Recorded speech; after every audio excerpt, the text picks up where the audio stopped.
Alhamdulillah, alhamdulillahilladzi awdaha al-ahkam jami'an al-adam wa bayyana sabila al-huda wa akhbara ta'ala dinal Islam. Assalatu wassalamu ala Rasulillah sallallahu alaihi wasallam khairul anam wa ala alihi wa ashabihi haqqa qadrihi wa miqdarihi al-'azim. Amma ba'd, fa ya 'ibadallah, ittaqullaha haqqa tuqatih wa la tamutunna illa wa antum muslimun. Allahumma shalli wa sallim wa barik ala sayyidina wa nabiyyina Muhammadin wa ala alihi wa ashabihi ajma'in. Ayyuhal hadirun rahimakumullah. Mengawali khutbah pada kesempatan siang hari ini, tak lupa khatib selalu berwasiat kepada pribadi khatib dan umumnya kepada seluruh jamaah yang hadir untuk senantiasa kita tingkatkan kualitas keimanan dan ketakwaan kita kepada Allah Subhanahu wa taala dengan berusaha semaksimal mungkin, berusaha sepenuh tenaga kita untuk terus menjalankan perintah Allah dan berusaha semaksimal mungkin untuk meninggalkan larangan-larangan Allah Subhanahu wa taala. Jemaah salat Jumat yang dimuliakan Allah, kita selaku manusia, mungkin telinga kita sudah tidak asing lagi dengan permohonan umat manusia kepada hamba-Nya. Tentang apakah itu? Yakni tentang permohonan hamba kepada Allah untuk terus diberikan umur yang panjang. Apakah ini menyalahi syariat? Tentu saja tidak. Karena ini sesuai dengan hadis yang disabdakan Rasulullah SAW ketika beliau ditanya oleh salah seorang sahabat, "Ya Rasulullah, man khairun nas?" Wahai Rasulullah, siapakah orang yang terbaik? Kemudian Rasulullah SAW menjawab, "Khairun nas man qala umruhu wa hasuna 'amaluhu." Sebaik-baik manusia adalah orang yang memiliki umur panjang. Wa hasuna 'amaluhu. Dan bukan hanya umur panjang ternyata, tetapi juga inilah sebaik-baik orang. Tapi akhir-akhir ini banyak sekali mungkin dari kita tidak menyadari ini. Kita terus meminta kepada Allah Subhanahu wa taala agar diberikan umur panjang. Walaupun dalam keseharian kita terus bermaksiat kepada Allah Subhanahu wa taala. Tapi harapan di hati kita terus Allah memberikan kita umur yang panjang. Lalu untuk apa kita meminta kepada Allah umur yang panjang jika kita terus bermaksiat kepada Allah? Ini yang banyak orang tidak sadar. Untuk apa kita diberikan umur yang panjang oleh Allah 100 tahun? Mungkin bahkan belum sampai 100 tahun pun kita sudah tidak berdaya. Kita sudah tidak bisa berbuat apa-apa. Berjalan harus dituntun, makan harus ada yang memasukkan ke mulut kita, dan lain sebagainya. Belum lagi nanti penyakit yang menimpa kita, kelumpuhan, mata sudah tidak begitu melihat, telinga sudah tidak begitu mendengar. Lalu untuk apa kita hidup panjang? Untuk apa kita terus meminta umur yang panjang? Kalau hal-hal semacam ini kita tidak ingat kepada Allah Subhanahu wa taala. Maka di hadis lain Rasulullah SAW pun menjelaskan, "Wa syarrun nas man qala umruhu wa sa'a 'amaluhu."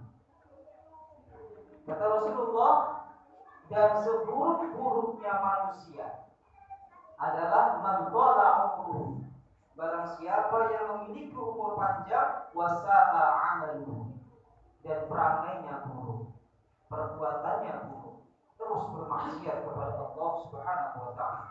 Na'udzubillah, tsumma na'udzubillah min dzalik.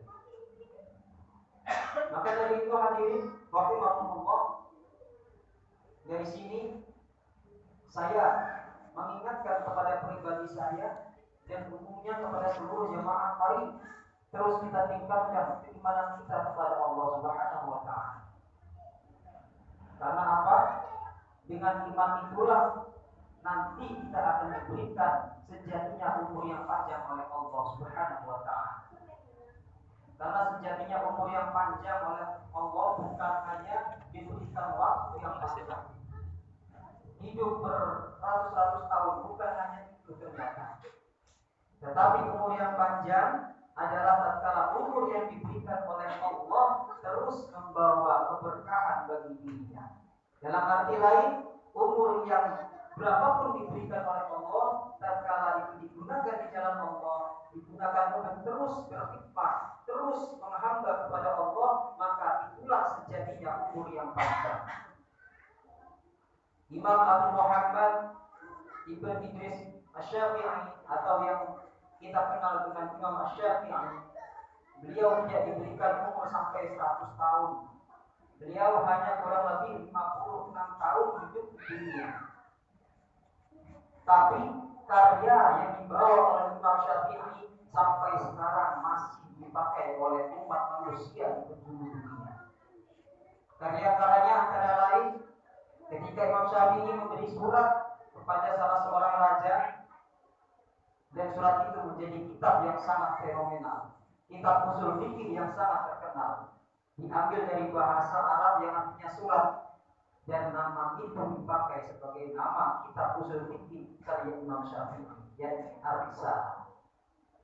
Selain itu, kitab Imam Syafi'i yang fenomenal juga kita sering dengar, kitab fikih yang berjudul Al-Um, dan lain-lain. Banyak sekali kitab karangan Imam Syafi'i yang sampai saat ini masih bermanfaat.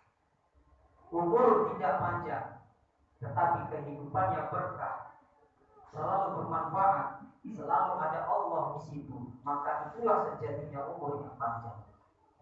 Nabi kita Nabi Muhammad SAW tidak berumur sampai 100, tetapi sampai sekarang kita masih menjalankan perintah-perintahnya. Dan semoga kita terus diakui sebagai umatnya Nabi Muhammad Sallallahu Alaihi Wasallam. Maka hadirin, dari itu terus mari kita pupuk keimanan kita, karena sejatinya manusia itu diletakkan di antara dua makhluk Allah. Allah Subhanahu Wa Taala menciptakan umat manusia sebagai makhluk yang paling sempurna. Tetapi di sisi lain kita juga tidak bisa sempurna, karena ada hal lain ternyata yang dimasukkan ke dalam tubuh kita. Allah Subhanahu wa taala menciptakan malaikat yang oleh Allah hanya diberikan akal pikiran, tidak diberikan nafsu. Maka wajar tidak ada malaikat yang cemburu sosial, tidak ada malaikat yang lapar, tidak ada malaikat yang ingin minum dan lain sebagainya. Kita tidak pernah mendengar malaikat Israel protes kepada Allah, ya Allah, saya ingin menggantikan tugasnya malaikat Israel saja, karena malaikat Israel hanya tugas nanti ketika hendak kiamat, dia hanya meniup sangkakala. Sedangkan saya tiap detik saya harus turun ke bumi untuk menjemput roh-roh hambamu. Tidak ada seorang malaikat, tidak ada salah satu malaikat pun yang protes kepada Allah. Karena malaikat tidak diberi nafsu oleh Allah Subhanahu wa taala. Kemudian makhluk lain Allah menciptakan hewan. Hewan kebalikan dari malaikat. Kalau malaikat hanya diberikan akal, sedangkan hewan hanya diberikan nafsu oleh Allah Subhanahu wa taala. Maka tidak jarang kita melihat hewan yang tidak berakal, karena memang tidak memiliki akal. Mereka lari ke sana kemari, tidak memakai busana dan lain sebagainya, karena memang tidak diberikan akal oleh Allah Subhanahu wa taala. Sedangkan makhluk yang paling sempurna, yakni manusia, oleh Allah Subhanahu wa taala diberikan dua unsur ini, unsur akal dan juga unsur nafsu. tatkala akal kita selalu di depan, tatkala iman kita selalu di depan, maka derajat kita akan jauh lebih baik dari malaikat-malaikatnya Allah Subhanahu wa taala. Apa buktinya? Buktinya Allah Subhanahu wa taala menyuruh para malaikat yang ada di surga untuk sujud kepada Nabi Adam alaihi salam. Tapi sebaliknya, tatkala akal kita kalah dengan nafsu kita diberikan akal juga oleh Allah, tapi akal ini kalah dengan derajat kita, jauh lebih hina daripada hewan. Hadirin jemaah sholat Jumat yang dimuliakan Allah. Maka dari itu, kembali kepada umur yang panjang, bukan hanya umur yang menghitung dengan berapa lamanya kita hidup di dunia, tetapi seberapa keberkahan umur kita digunakan untuk terus menghamba kepada Allah Subhanahu wa taala. Itulah sejatinya umur yang panjang yang disampaikan oleh Rasulullah sallallahu alaihi wasallam. Man khairuna qala umruhu wa hasuna amaluhu. Sebaik-baik manusia adalah yang diberikan umur yang panjang dan baik perbuatannya. Hadirin jemaah Jumat rahimakumullah. Semoga khutbah singkat ini kembali mendorong kita untuk terus ingat kepada Allah Subhanahu wa taala. Karena sejatinya kita hidup di dunia ini hanya sementara. Yang kekal nanti kita akan hidup di akhirat Allah Subhanahu wa taala. Di sana bahagia atau tidaknya tergantung apa yang kita kerjakan di dunia ini. Maka kehidupan dunia ini sangat-sangatlah penting bagi kita. Karena senang tidaknya kita hidup kekal abadi di sana nanti tergantung apa yang kita lakukan ketika hidup di dunia ini. Maka kita gunakan bersama-sama kehidupan yang diberikan oleh Allah ini dengan sebaik-baiknya, dengan terus mengingat kepada Allah dan terus menjalankan perintah-perintah Allah sekuat tenaga kita. Semoga dengan ini semua nantinya kita bisa diterima oleh Allah Subhanahu wa taala, digolongkan di dalam golongan orang-orang yang soleh dan dimasukkan ke dalam surga Allah Subhanahu wa taala. Amin amin ya rabbal alamin.